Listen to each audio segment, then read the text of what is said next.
Hi, welcome to the marketplace. Coming up, Ghana cedi likely to endure depreciation pressures in the near term as the foreign exchange market still awaits news on debt sustainability analysis conducted by the International Monetary Fund. Also coming up, some banks begin suspending loans to new and existing customers following the increase in the policy rate. What exactly is their worry? We will discuss. And we'll tell you how the cost of treating polluted water keeps increasing as a result of illegal mining. Instead of throwing 5% and having 95 liters to supply to the people, you are rather throwing 50 liters away. So the 45 liters, how are you going to account for it? My name is Daryl Kwawu. Thanks for joining us. Details coming up.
For staying with us. We continue to monitor the performance of the cedi, which has broken the 11 cedi mark against the dollar.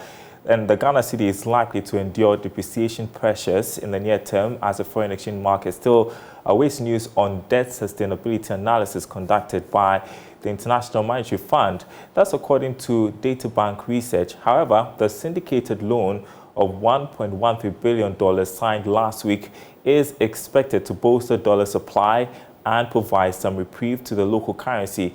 Here's Charles Nexeyewa with more. The cedi posted losses in the retail market on mounting demand pressures. As portfolio outflows drained reserves, Ghana's gross international reserves fell to 2.9 months of import cover. This is despite impressive earnings from exports of crude oil and gold. In the bi-weekly foreign forward auction, the Bank of Ghana allotted $25 million. But the resultant bid-to-cover ratio indicated that demand continued to outstrip supply, although at a reduced rate. The cedi lost about 3.2% in value the whole of last week. It's presently trading at about 11 cedis on the average at the forex bureaus. For now, it's unclear when the cedi's lost fortunes will be found. Analysts will, however, hope the finance minister and his team, who are in Washington, D.C., will fast-track the economic program that the country is seeking to have to address the current economic challenges. That report by Charles Nexeyewa. Kweku Ako-Kumsin is economic analyst with Data Bank Research. He joins us on Zoom to discuss this report further. Thanks for joining us. The first time on the program. We welcome you, Kweku. We recently broke 11 to the dollar, and we are headed to the festive season when we expect more demand for the dollar. Could that affect the strides you have made to slow down the rate of depreciation? Thank you, Daryl, for putting me on the show.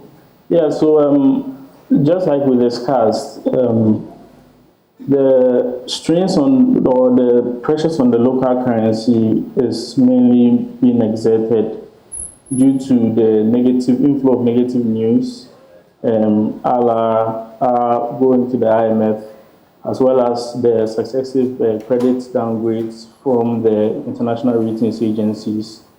We've also looked at certain interventions, such as trying to bolster our reserves with the syndicated loans from the Afrexim Bank and also from the Kokobo syndicated loan facility. These are expected to provide some support for the local currency. However, looking at the imports or the orders that will be coming during the Yuletide or the festive season, we also suppose that these pressures, the depreciation pressures, will continue to intensify on the cedi as such. And hence, we are likely to continue to sustain depreciation losses as it pertains to the local currency. Yeah, and well, as your report indicates, much depends on how the IMF negotiations go. And so my next question is, what difference will news on the debt sustainability analysis make? For instance, if the IMF decided on debt restructuring, how would that impact the city's performance? Okay, so if the report on our debt sustainability or the analysis on our debt sustainability is in where the market is of the known, the market would react based off of the indication that is given by the IMF in their analysis, in a sense that if we are seeing as our debts to be sustainable, then in that particular case, the market would fairly continue on with, let's say, a lighter mood or a happier mood. As such, any pressures that we may sustain or any depreciation losses that we may sustain may be at a reduced rate. However, if it comes out that our debt levels are unsustainable, then we could see some further strain on the local currency, where investors would like to also move into safe haven assets such as the USD assets, so as to avoid the defaults or to avoid some of these restructuring issues. Yeah. And while we are with the news on debt sustainability analysis by the IMF, the government is doing what it can. Recently signed the syndicated loan, $1.13 billion. The central bank is doing forward auctions. What difference are these moves making, really?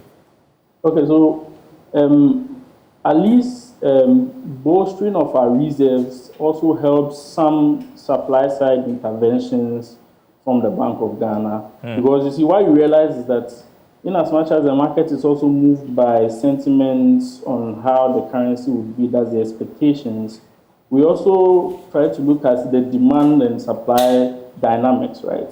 And as such, without some of these supply-side interventions, the situation, which is currently at a 40% year-to-date loss, would actually be a worse situation as such.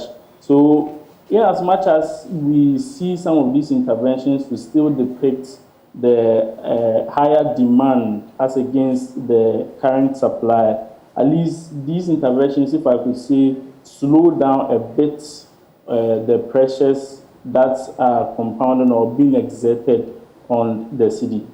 Well, I don't know what kind of work you have done in relation to what you think or how you think the city will end the year. Do you think that we may hit more than 12 cities to the dollar by end of year? What's your projection? Okay, so looking at our projection over here at Data Bank, we try to analyze as the news trickles in, because you see, we might make projections on us crossing the 12 or not crossing the 12, but it also stems from the information that comes up in the market. For example, if we are to get some favorable news on the sustainability of our debt, then in that particular case, we would expect that there will be some slowdown as it pertains to depreciation. So currently, really, we are trying to observe the happenings on the market and also the news that is trickling in on the market to be able to firm up and then decide on a crossing of the 12 or a maintaining of the 11, if I should say. All right, Kwawu Akukumsin, data economic analyst with Data Bank Research. I appreciate your time with us and looking forward to having you on the program another time. Well, let's switch to other news. Some banks in the country have begun suspending loans to new and some existing customers. That's information gathered by Joy Business. This follows the increase in the policy rate, the rate at which commercial banks borrow from the central bank, to 24.5%. Charles Nixon has more. Joy Business understands that some of the foreign banks operating in the country have sent emails to their relationship managers and officers to put on hold lending to new customers. This is to help reduce their risk exposure in advancing loans to the new customers. Usually in times of rising interest rates, the bank's non-performing loans also shoot up, a reason why some financial intermediaries suspend or slow down lending, particularly to fresh customers. This is to help keep the non-performing loans in check. Therefore, despite the demand for loanable funds going up during times of economic challenges, supply remains low. However, existing and credit-worthy customers will continue to receive loans but at a higher rate. According to the latest banking sector report by the Bank of Ghana, the credit conditions survey conducted in August this year indicated an overall net tightening of credit stance to corporate and households by the commercial banks. This was reflected in the steady increase in average lending rates. Well, Chief Executive of the Ghana Association of Banks, John Kwawu, joins us on Zoom to discuss this report. Good afternoon to you, sir. Thank you for your time. What do you make of this reporting? Are you able to confirm this is a situation that some banks are suspending loans to new customers and some existing ones? Thank you very much for having me on your program. No, definitely not. There is no industry-wide stance on credit tightening. Of course, you should know that the availability of credit is determined by a lot of factors. We have the macro environmental factors, as your reporter rightly pointed out, where interest rate is hovering now. Of course, banks will be looking at the ability to pay back the loans before making any availability possible. If rates are around upwards of 30%, then as a bank you want to look at environmental factors and customers' ability to make good their debts. But the key factor, perhaps, which may be causing the bit of tightening that we are seeing is, if you recall, in August, the central bank came out with some emergency MPC measures, or monetary policy measures, that called for increase in the cash reserve requirement of banks. We were at 12% in cash reserve requirement. The central bank increased it to 15%, and it was going to be implemented progressively. And from October, the rate increased from 13% to 14%. So definitely that will have an impact. Liquidity will be tightened, and when liquidity is tightened, giving the choice between giving the money to the next borrower and meeting your compliance requirement, which is a regulatory requirement, banks will prioritize making sure that they remain in business, and therefore will keep the liquidity available in order to meet their regulatory requirements in terms of cash reserve requirement. Of course, that squeezes a lot of liquidity from the banking sector, and that perhaps, much as I cannot confirm your reporter's assertion, perhaps may be the cause of a seeming tightening of credit in the environment. But there is no overall kind of lock on credit availability. Yeah, because the thinking usually is that when policy rate goes up, interest rate goes up, and then banks are in a fixed sort of, and they are, they tend to make it difficult for you to acquire loans because they want to reduce the risks, exposure to risks. Is that what it is?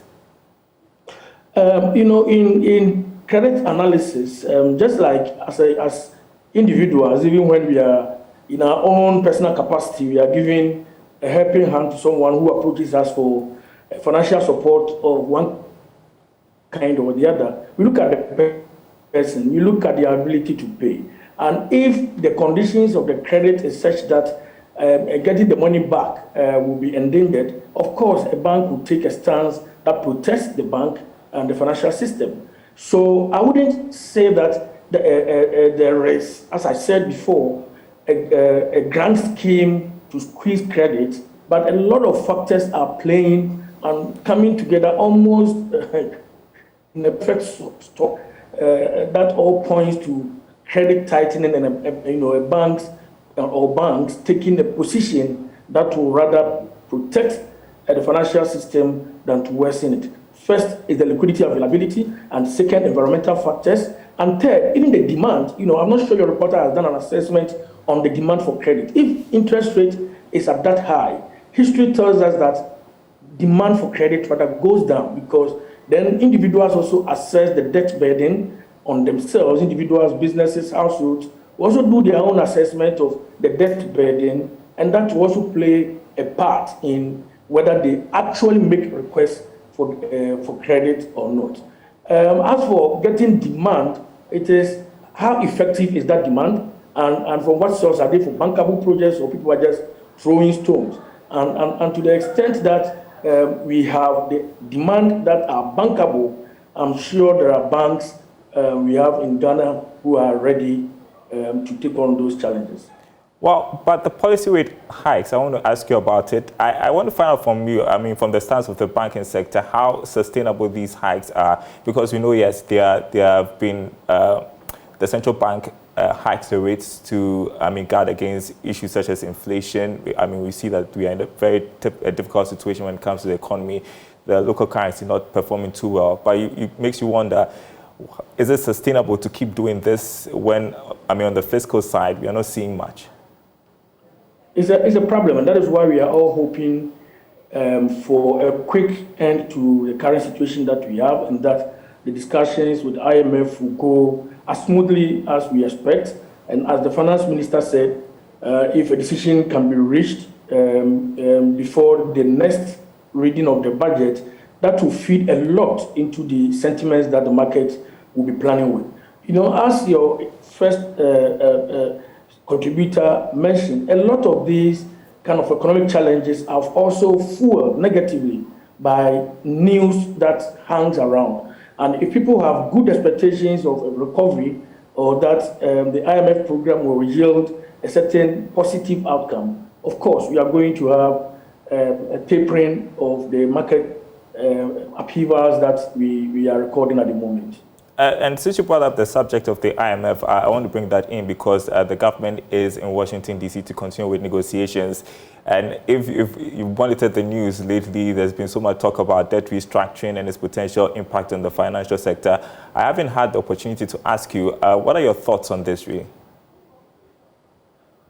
As has been said, a lot has gone on and a lot has been discussed around the IMF program. We would like to,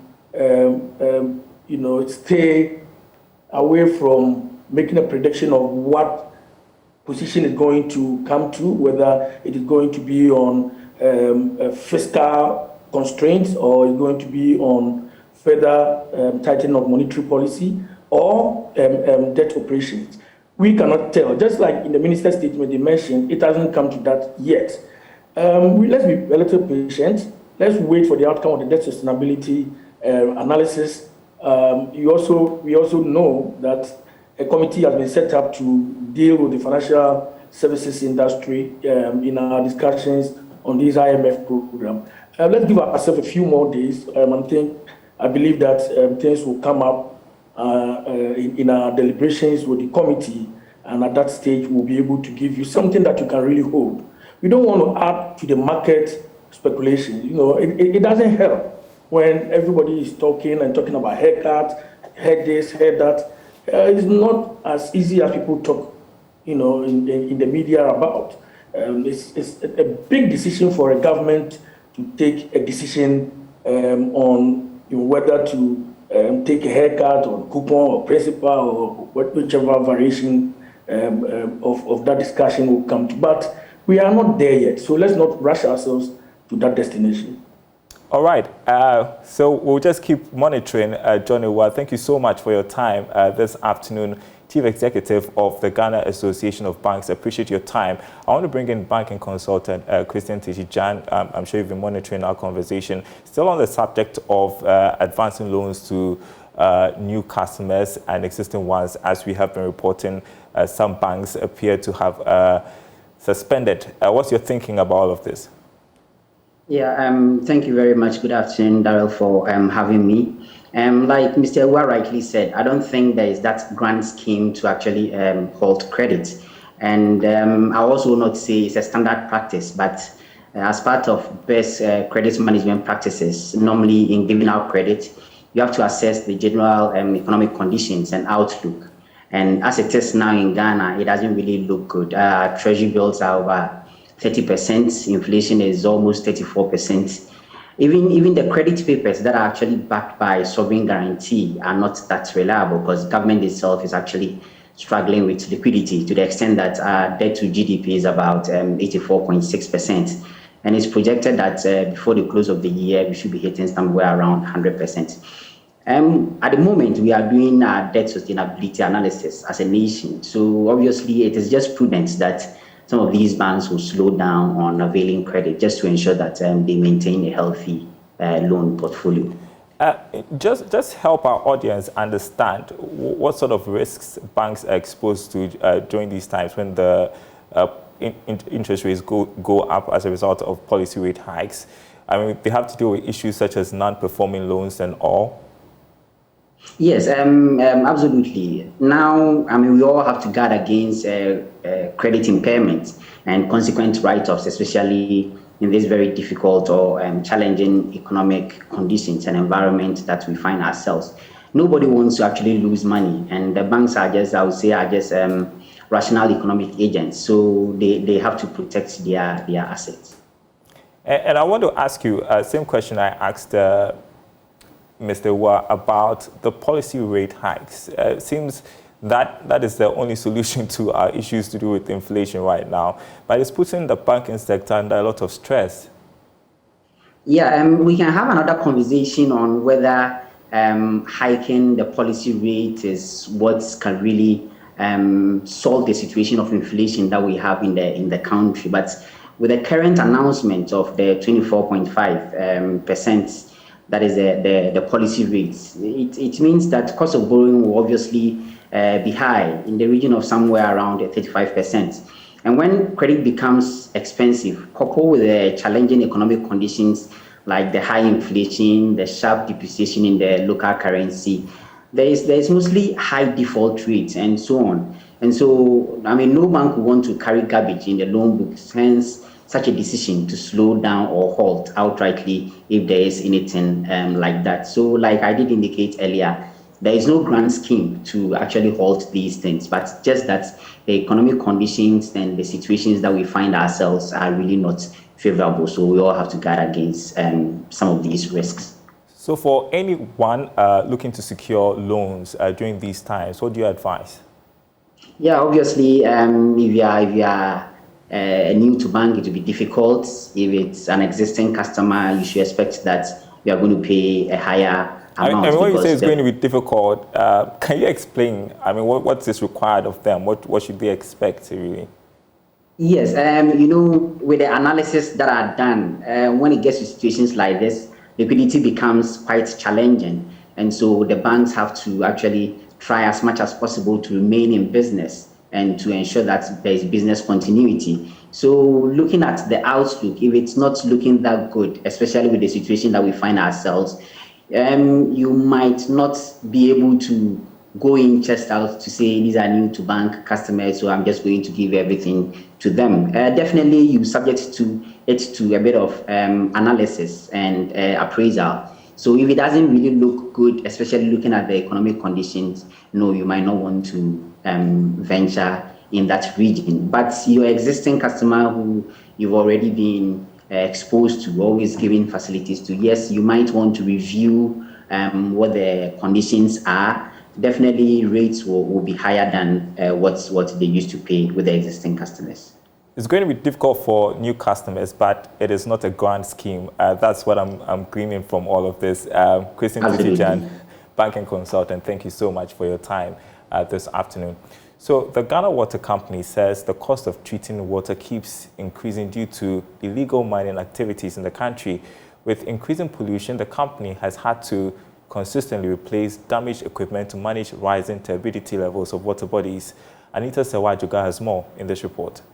The Minister for Sanitation and Water Resources, Cecilia Abnadapa, has been visiting some mining communities in the Ashanti region to assess the state of water bodies. The rate at which water bodies are losing wholesomeness due to illegal miners remains a major concern. The Ghana Water Company Limited is facing a reduction in volumes of water treated and supplied to customers as a result of pollution of water sources by illegal miners.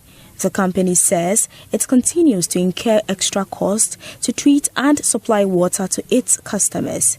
Engineer Clifford Brymer is managing director of the Ghana Water Company. Under normal circumstances, if you treat it, you should throw away 5%. But because of the high level of turbidity, in some of the cases, we throw up to 50%. And so instead of throwing 5% and having 95 liters to supply to the people, you are rather throwing 50 liters away. So the 45 liters, how are you going to account for it? That will continuously cause what you normally would call rationing, and we will call demand management. Because if we don't do that, we will not be able to serve everybody. So the costs are in several folds. Our machines will have to be stopped and maintained more regularly than before. And so the shutdowns are becoming so frequent. Anytime you shut your plants, people are not getting water. That's what it means. The water company is currently burdened with spending huge sums of money on chemicals to treat high turbidity levels of water at various extraction stations. The Minister of Sanitation and Water Resources expects all relevant ministries to join forces to chase out galamseyers. It's an ongoing exercise. We'll go region by region to find out what is happening to our water bodies. We are the sector responsible for our water bodies and water resources. We came to meet the chiefs, and they have cordially welcomed us, and they have also given us food for thought that if possible, we should have task forces in all districts. And I took the advice, and I want to also propose to my colleagues, other sector ministers, who are jointly responsible to chase out this menace of galamsey, to look at that every town, village should have its own task force. Meanwhile, over 20 persons have been arrested in connection with activities of illegal mining at Atwimamponia. The District Chief Executive for Atwimamponia, Isaac Kofi Mafo, says the Assembly is not relenting on dealing with illegal miners.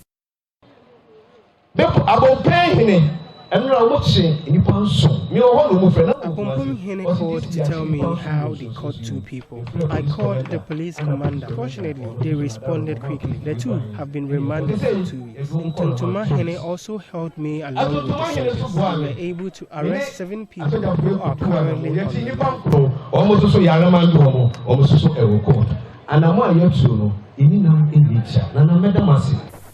For JoyNews, Anita Sewajuga reporting. And that's the marketplace. We've got more stories on our website, myjoyonline.com/business. Those are our top stories over there. Check that out, myjoyonline.com/business. My name is Daryl Kwawu. Thanks for watching. We will be back same time tomorrow.